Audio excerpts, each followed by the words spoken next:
أما بعد فأعوذ بالله من الشيطان الرجيم ببركة بسم الله الرحمن الرحيم إنا أنزلناه في ليلة القدر وما أدراك ما ليلة القدر ليلة القدر خير من ألف شهر تنزل الملائكة والروح فيها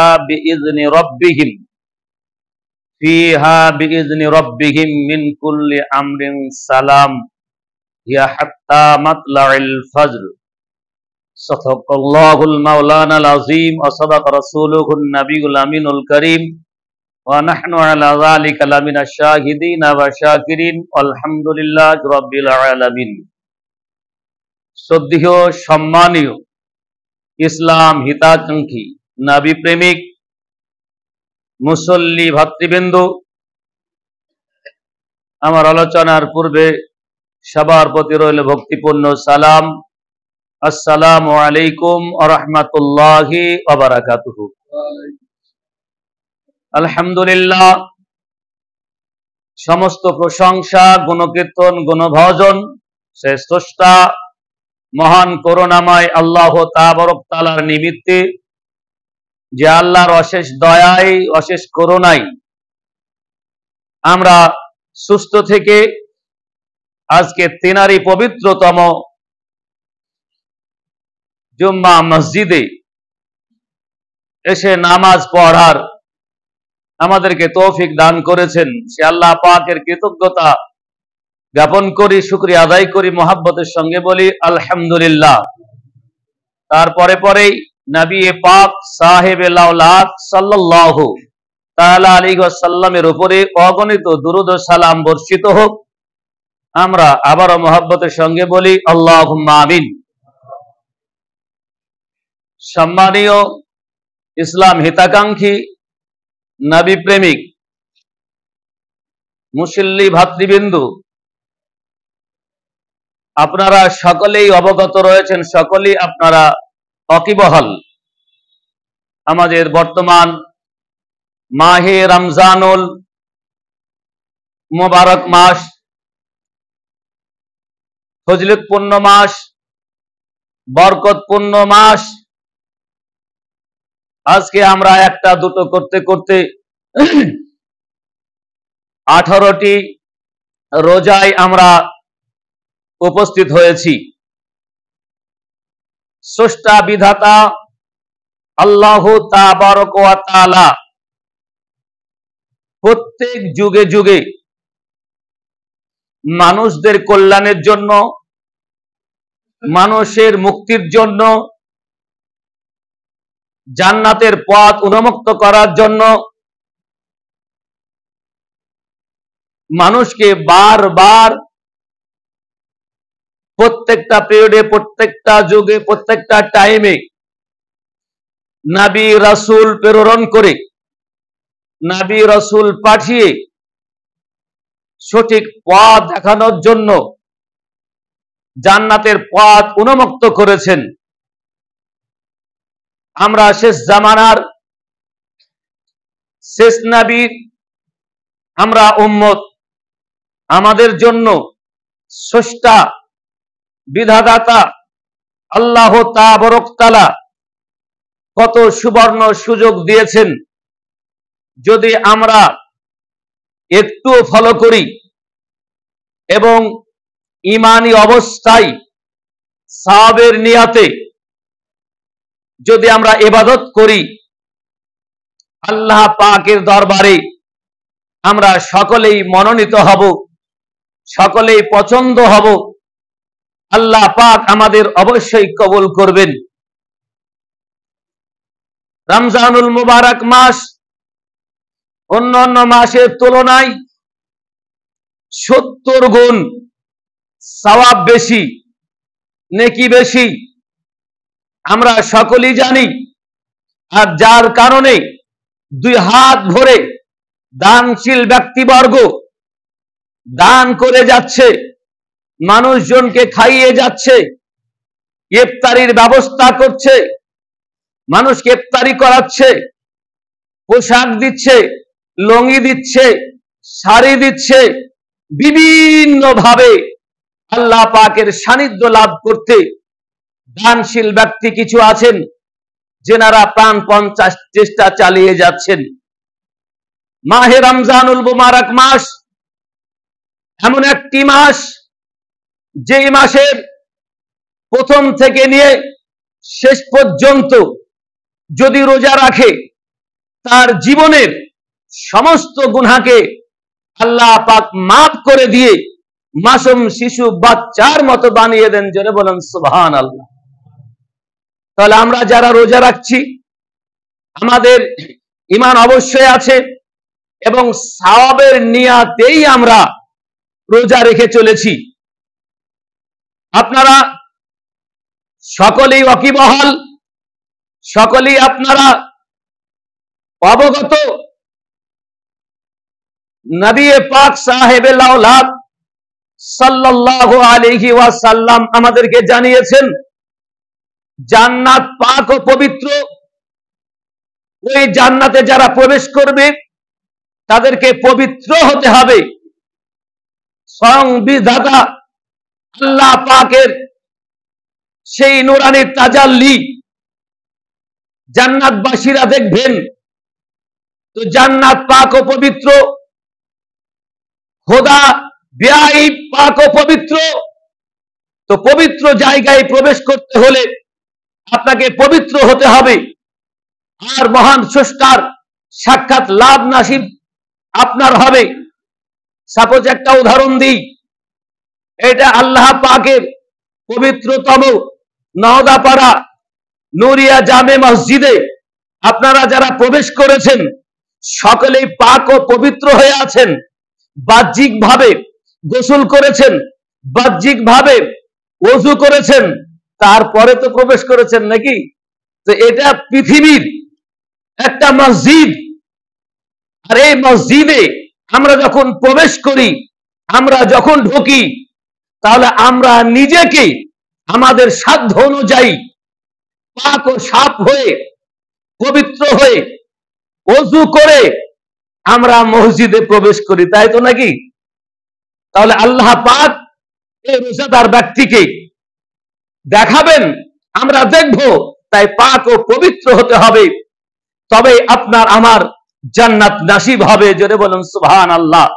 তাই নবী পাক সাহেবে লাউলাদ সাল্লাল্লাহু তাআলা আলাইহি ওয়াসাল্লাম মারফত বিশ্ববাসীকে জানিয়ে দিলেন, বিশ্ববাসীর কাছে ঘোষণা করলেন, বিশ্ববাসীর কাছে এলান করলেন, মাহে রমজানুল মুবারক মাস 1 2 3 4 5 করতে করতে 18টি হলো, 19টি হবে, 20টি হবে। এই 20টি রোজার মধ্যেই যদি আমরা আমাদের জীবনের গুনাহগুলো মাফ না করে নিতে পারি, জীবনের গুনাহগুলো আল্লাহ পাকের কাছে চেয়ে যদি ক্ষমা না হয়ে যায়, তো এই বিজোড় রাত্রিগুলোর তৃতীয় অংশের, যাকে শবে কদর নামে আমরা পরিচিত, যদিও এটা ফার্সি শব্দ, শব মানে রাত্রি, আর কদর, কদর মানে হচ্ছে উত্তম, পবিত্র। তো শবে কদর নামে আমরা জেনে থাকি। স্রষ্টা বিধাতা আল্লাহ তাবারক তাআলা মেহেরবানি করে আমাদেরকে এমন একটি রাত রেখেছেন, যদি ওই রাতে আমরা তাসবিহ তাহলিল, জিকির আজকার, তাসবিহ তাহলিলের মাধ্যমে একটি রাত অতিবাহিত করতে পারি, তাহলে আল্লাহ পাক 1000 মাসে নফল ইবাদত করে যে নেকি সঞ্চয় করতে সক্ষম হয়নি উম্মতি মুহাম্মাদীর জন্য, নবী পাক সাহেবে লাউলাদ সাল্লাল্লাহু আলাইহি ওয়াসাল্লামের খাতিরে আল্লাহ পাক আমাদেরকে তার চেয়ে বেশি সওয়াব দিবে। জোরে বলুন সুবহানাল্লাহ। ঈমানী অবস্থায়, সজ্ঞান অবস্থায় মস্তিষ্ক ঠিক রেখে একটু বিবেচনা করুন, তাহলে আমরা কি জাহান্নামী হতে পারি? আমরা জাহান্নামী নিঃসন্দেহ হতে পারি না, যদি আল্লাহ পাকের এবং নবী পাকের নির্দেশগুলো একটুখানি আমরা মেনে নিই। তবে শবে কদরকে লুকায়িত রাখা হয়েছে। এর বিশেষ একটি কারণ কিন্তু আমাদের ইমাম আবু হানিফা আলাইহি রাহমা আমাদের কাছে এটাকে যথেষ্ট ভাবে তুলে ধরেছিলেন, যাতে অল্পের মধ্যে আল্লাহ পাকের সান্নিধ্য লাভ করেন। অনেক ইমাম যিনারা আছেন তিনারা এটাকে প্রকাশ করেননি। শবে কদর রাত্রিটা কোন রাত্রি, তার সাপোজ একটু উদাহরণ দিই। উদাহরণটা হচ্ছে এটাই, যত সংখ্যক মুসল্লি আজকে আমরা রমজান মাসে পেয়েছি, দেখছি, কিন্তু রমজান মাসের পরে এত সংখ্যক মুসল্লি থাকে যিনারা সর্বসময়ের জন্য নামাজ পড়েন, তিনারাই অনুধাবন করতে পারবেন। আর যিনি হয়তো আসেন না, কৃতস্থ করবেন। কৃতস্থের জন্য বলছি না, যখন মাহে রমজানুল মুবারক মাস আমাদের কাছে থাকে না, মাহে রমজান মুবারক মাসের আগে, মাহে রমজানুল মুবারক মাসের পরে যত সংখ্যক আমরা মুসল্লি মাশাআল্লাহ দেখতে পাচ্ছি, আমাদের জান ও প্রাণ ভরে যাচ্ছে। যেখানে যাই সেখানে আনন্দিত হই, খুশি হই। খাস করে মাহে রমজানুল মুবারক মাসে জোহর আসর যেখানে পড়ব দেখছি অনেক মুসল্লি মাশাআল্লাহ। তাহলে যত সংখ্যক লোক মাহে রমজানুল মুবারক মাসে আমরা দেখতে পাই, কিন্তু অন্য মাসে দেখতে কম পাওয়া যায়। আমি যেটা বলছি আপনারা বুঝতে পারছেন নিঃসন্দেহে, কম পাওয়া যায়। কারণ আল্লাহ পাক নবী পাক সাহেবেল আওলাদ সাল্লাল্লাহু আলাইহি ওয়াসাল্লাম মারফত জানিয়ে দিলেন, রমজানুল মুবারক মাসে কেউ যদি 1টি টাকা দান করে, তাহলে অন্য মাসে 70 টাকা দান করলে যে পরিমাণে সওয়াব পাওয়া যায়, এই মাসে 1টি টাকা দান করলে তার সমপরিমাণ নেকি পাওয়া যায়। অর্থাৎ 1 টাকা দান করলে 70 টাকার নেকি পাওয়া যাবে। অন্য সময় 1 রাকাত যদি নামাজ পড়ে, তাহলে অন্য সময় যদি 70 রাকাত নফল নামাজ পড়ে, আর এখন যদি 1 রাকাত এই রমজান মাসে নফল নামাজ পড়ে, তাহলে 70 রাকাত নামাজের সমান সওয়াব আল্লাহ পাক আপনার আমার আমল নামায় দিবেন। যদি বলেন সুবহানাল্লাহ। তাই তো আমরা ঝুঁকেছি সেই সওয়াবকে নেওয়ার জন্য।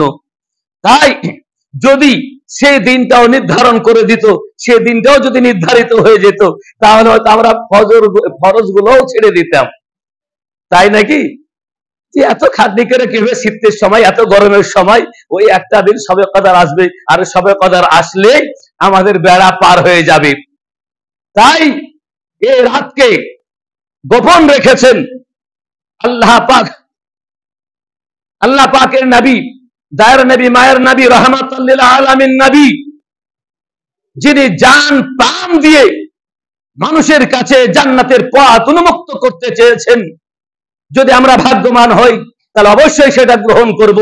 আর যদি আমাদের ভাগ্য খারাপ হয়, আবু জেহেল, রুতবা, সাইবার মতো, তাহলে আমরা অবশ্যই উল্টো পথে চলব। নবী পাক সাহেবেল আওলাদ সাল্লাল্লাহু তাআলা আলাইহি ওয়াসাল্লাম সাহাবায়ে কেরামগণ বসে আছেন। সাহাবায়ে কেরামগণের সঙ্গে আলোচনা করছেন। আলোচনা ছিল এটাই, নবী পাক সাহেবেল আওলাদ সাল্লাল্লাহু তাআলা আলাইহি ওয়াসাল্লাম বলতেছেন যে এমন এক জামানায় একজন ব্যক্তি সারা রাত ইবাদত করত আর দিনের বেলায় যুদ্ধ করত। সারা রাত ইবাদত, নফল ইবাদত করত, আর দিনের বেলায় সেই সময়কার ইসলাম প্রতিষ্ঠিত করার জন্য সারাটি দিন জিহাদে থাকতো। জোরে বলেন সুবহানাল্লাহ। বলে ক বছর? বলে 1000 বছর। তো সাহাবায়ে কেরামগণ মাথাটা নিচু করে প্রচন্ড হারে ভাবতে লাগলেন, আমরা তো বর্তমান সময় কম্পিটিশন করি, কিন্তু কম্পিটিশনের ধারাটা আলাদা। এখন আমাদের কম্পিটিশন হয়েছে, আমার বাড়ির পাশে কেউ 2 তালা করেছে, তো আমাকে 3 তালা কি করে করতে হবে। কেউ একটা ভালো কার কিনেছে 7 লাখ টাকা দিয়ে, তো আমাকে 10 লাখ টাকা দিয়ে কি করে কিনতে হবে। আমার বাড়ির পাশে কেউ একটু জমি কিনলো, তো আমাকে কি করে জমি কিনতে হবে। আমাদের কম্পিটিশনটা এই ধারার, বাস্তবের উপর বলছি। আর সেই সময়, সেই জামানায় নবী পাক সাহেবেল আওলাদ সাল্লাল্লাহু তাআলা আলাইহি ওয়াসাল্লামের জামানায় ছিল সওয়াব নিয়ে কম্পিটিশন, ইবাদত নিয়ে কম্পিটিশন, সেবা নিয়ে কম্পিটিশন। ছোট্ট একটা আকারে আপনাদের বুঝার জন্য যদি একটু সময় বেশি হয় কিছু মনে করবেন না। হযরত আবু বকর সিদ্দিক রাদিয়াল্লাহু তাআলা আনহুর প্রেডে আবু বকর সিদ্দিক রাদিয়াল্লাহু তাআলা আনহু খুঁজতেন কোন মানুষ অসহায় আছে, কোন মানুষ খারাপ অবস্থায় আছে, কোন মানুষ খেতে পায় না, কোন মানুষের পোশাক নাই। এইভাবে পাহারা দিতে অনুরূপ ভাবে উমারে ফারুক রাদিয়াল্লাহু তাআলা আনহু তিনারাও সেবার জন্য ছুটতেন। হঠাৎ করে উমার ফারুক রাদিয়াল্লাহু তাআলা আনহুর চোখে দেখা পড়লো গ্রাম থেকে একটুখানি দূরে ছোট্ট একটা খুপড়ি ঘর। খুপড়ি ঘরের পর যাওয়ার পর দেখছে একজন বৃদ্ধা মহিলা ওখানে বসে আছে। তো উনি ভাবছেন এর সেবাটা করলে একটু ভালো হবে। তো যাওয়ার পর দেখছি যে ওই জায়গাটা খুব পরিষ্কার, কোনো কিছুই নাই। উনি ভাবলেন তাহলে কেউ পরিষ্কার করে গেছে, তাহলে আমাকে পরিষ্কার। তার থেকে আগে 2 ঘন্টা আগে পৌঁছালেন। 2 ঘন্টা আগে পৌঁছানোর পর দেখছি আবার পরিষ্কার। তারপরের দিন আরো 2 ঘন্টা এগিয়ে গেলেন, তারপরে যাওয়ার পর দেখছে পরিষ্কার। তারপরে আরো 2 ঘন্টা এগিয়ে গেলেন, যাওয়ার পর দেখছে তাও পরিষ্কার। উনি আশ্চর্য হচ্ছেন, উনি ব্যাপারটা কি, তাহলে আমি কি সেবা করতে পাবো না? আল্লাহ আমার সেবা জুটবে না? কম্পিটিশন দেখুন। দ্বিতীয় খলিফা উমরে ফারুক রাদিয়াল্লাহু তাআলা আনহুর সঙ্গে আবু বকর সিদ্দিক রাদিয়াল্লাহু তাআলা আনহুর চরিত্র দেখেন, দুজনের চরিত্র মিল একই। হঠাৎ করে আবু বকর সিদ্দিক রাদিয়াল্লাহু তাআলা আনহু সব কাজগুলোকে ফাইনাল করে বেরিয়ে আসছেন। তো উমরে ফারুক রাদিয়াল্লাহু তাআলা আনহুর সঙ্গে সাক্ষাৎ হলো। সাক্ষাৎ হওয়ার পরে উমর ফারুক রাদিয়াল্লাহু তাআলা আনহু দাঁড়িয়ে গিয়ে হতভম্ব হলেন, আশ্চর্য হলেন। আবু বকর সিদ্দিক রাদিয়াল্লাহু তাআলা আনহুকে সার্টিফাই করলেন, বলেন নবী পাক সাহেবে লাউলা সাল্লাল্লাহু তাআলা আলাইহি ওয়াসাল্লাম প্রথম খলিফা হিসাবে বহু কিছু নিদর্শন এই কারণে হুজুর আপনাকে দিয়ে গেছেন। আমি দেখার পর ভাবছি যে আমি সেবাটা করব। তাই আমার বড় উদ্দেশ্য হলো এটাই। আজকের কম্পিটিশন আর সেই যুগের কম্পিটিশন অনেক পার্থক্য, অনেক ডিফারেন্স। তাই আমার বড় উদ্দেশ্য হলো এটাই। নবী পাক সাহেবে লাউলাদ সাল্লাল্লাহু তাআলা আলাইহি ওয়াসাল্লাম এইভাবে ভাষণ দিচ্ছেন, বলছেন সারা রাত ইবাদত করত, নফল ইবাদত, আর সারাটি দিন জিহাদে সময় থাকতো। কত নেকি হবে, সওয়াব হবে। সাহাবীরা মাথাটা নিচু করলেন। মাথাটা নিচু করার পর নবী যখন লক্ষ্য করলেন, নবী যখন তাকালেন, তো দেখতে পাচ্ছেন যে সাহাবীদের মনটা একটু ক্ষুণ্ণ। সাহাবীরা বলছেন ইয়া রাসূলুল্লাহ, ইয়া হাবিবাল্লাহ, আমরা এই জামানায় যদি জন্মগ্রহণ না করে সেই জামানাতেই জন্মগ্রহণ করতাম তাহলে কত ভালো হতো। সারা রাত ইবাদত, আর 1000 বছর বেঁচে আছে, আমরা তো 65, 60, 70, 80, 100-এর বেশি বাঁচবো না, তাহলে ইবাদতের সমতুল্য হবে না। নবী পাক সাহেবে লাউলাদ সাল্লাল্লাহু আলাইহি ওয়াসাল্লাম ওই অবস্থায় আছেন, মাথাটা একটু নিচু করলেন। সঙ্গে সঙ্গে আল্লাহর তরফ থেকে কোরআন অবতীর্ণ হলো, সূরা কদর, ইন্না আনজালনাহু ফি লাইলাতুল কদরি ওয়া মা আদরাকা মা লাইলাতুল কদর। নবীকে বলছেন, ও আমার প্রিয় নবী, আপনি কিছু বলবেন, আর বলার পর সাহাবীরা কিছু জানতে চাইবেন, আর আপনি একটু বিস্মিত হবেন, একটু মন খারাপ করে, আমি আল্লাহ, আমার দ্বারা সম্ভব নাই। তাই ইন্না আনজালনাহু ফি লাইলাতুল কদর ওয়া মা আদরাকা মা লাইলাতুল কদর, বলে নবী এই কদর রাত্রিটা কি আপনি জানেন? লাইলাতুল কদরি খায়রুম মিন আলফি শাহর, 1000 মাস অপেক্ষা আপনার উম্মত বর্গের জন্য একটি রাত ইবাদতের জন্য যথেষ্ট।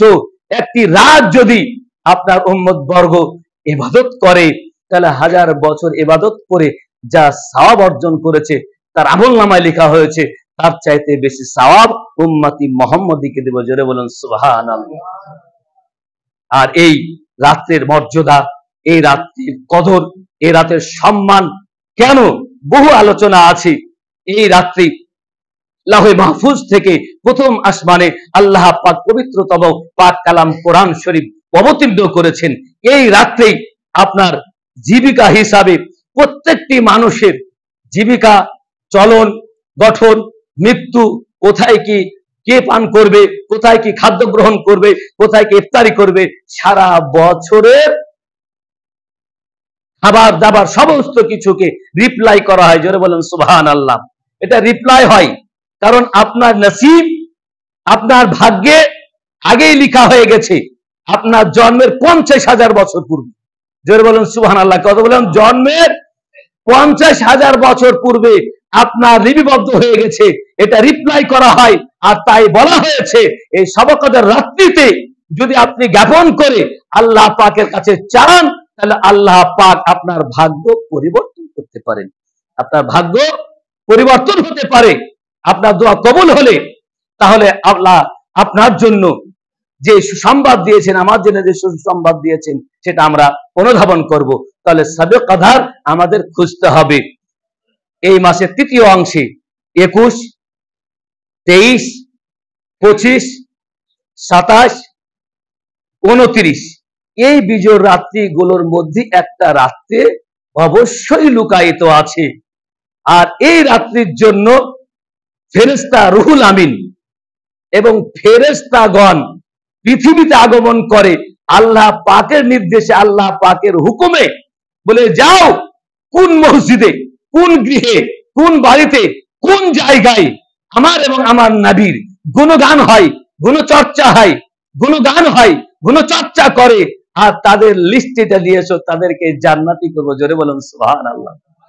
তাই আমরা যারা রোজা রেখেছি অবশ্যই রোজার সঙ্গে আমরা এই শবে কদর কোন রাত্রি আছে সেই রাত্রের দিকে আমাদের লক্ষ্য রেখে 21 তারাবি, 23 তারাবি, তারপরে 25 তারাবি, 27 তারাবি, 29 তারাবির পর আমরা আল্লাহ পাকের কাছে চেয়ে চেয়ে, আল্লাহ পাকের কাছে কেঁদে কেঁদে, আল্লাহ পাকের কাছে হাত তুলে মিসকিনের মতো, ফকিরের মতো আমরা কেঁদে কেঁদে যদি আমাদের ভাগ্য পরিবর্তন করতে পারি, তাহলে আল্লাহ পাক ভাগ্য পরিবর্তন করতে পারে। হাদিস শরীফ আছে, দুআ মাখলুল ইবাদ উজিবু দাওয়া তাদালি। কোরআন শরীফের মধ্যে আছে, হাদিস শরীফের মধ্যে বর্ণিত আছে, দোয়া মানুষের ভাগ্য পরিবর্তন হয় না, কিন্তু দোয়ার বদলে ভাগ্য পরিবর্তন হয়। তবে চুপ করে বসে থাকলে হবে না। আপনি খারাপ জায়গায় আছেন, তো আল্লাহ খারাপ জায়গায় থেকে এটা বললে হবে না। খারাপ জায়গায় আছেন, চেষ্টা করতে হবে, আল্লাহ পাক আপনাকে পরিত্রাণ করবে। আর ওরা আসার পর কতক্ষণ থাকে? যখন আজান হয়ে যায় তখন ফেরেশতারা আবার ঘুরে চলে যায়। যদি আমরা ওই খাতায় নথিভুক্ত হয়ে যাই, তাহলে আমাদের সাকসেস হবে। আল্লাহ আমাদের জন্য যে জায়গার ঘোষণা করেছেন আমরা সেই জায়গা অবশ্যই পাবো। তাই শবে কদরের জন্য অবশ্যই যেটা হচ্ছে সুন্নাতে মুআক্কিদা, শেষ আপনার 20 তারিখে 20টি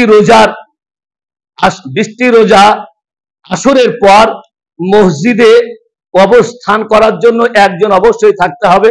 তো আমাদের শ্রদ্ধেয় মুয়াজ্জিন সাহেবকে আপনারা পেয়েছেন, এতে আমি খুব গর্বিত। যদিও সামনে সামনে নাম করা ঠিক নয়, বহু কিছু কাজ ওনার দেখে আমি খুব আশ্চর্য হই।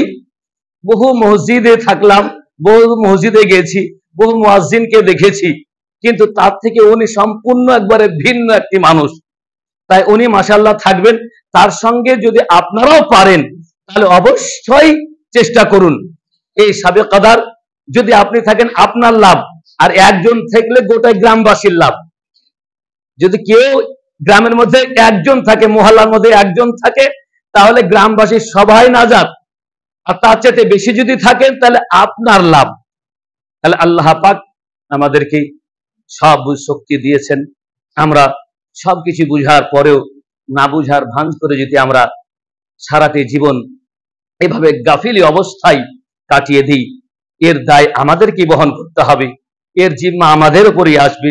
আমরা আমাদের নিজের পায়ে কুড়োল মারবো। তাই শয়তান ওয়াসওয়াসা থেকে, শয়তানের ধোঁকা থেকে আমরা নিজেকে বাঁচিয়ে আল্লাহর ইবাদত করে আল্লাহ পাকের সান্নিধ্য লাভ করতে পারি। আল্লাহ পাক আমাদের যেন কবুল করেন, এই আশা আলোচনা রেখেই আলোচনার সমাপ্তি ঘোষণা করলাম। ওয়া মা আলাইনা ইল্লাল বালাগ ওয়া আখিরু দাওয়ানা আলহামদুলিল্লাহি রাব্বিল আলামিন। আস্তাগফিরুল্লাহ রাব্বি মিন কুল্লি যামবি ওয়া আতুবু ইলাইহি।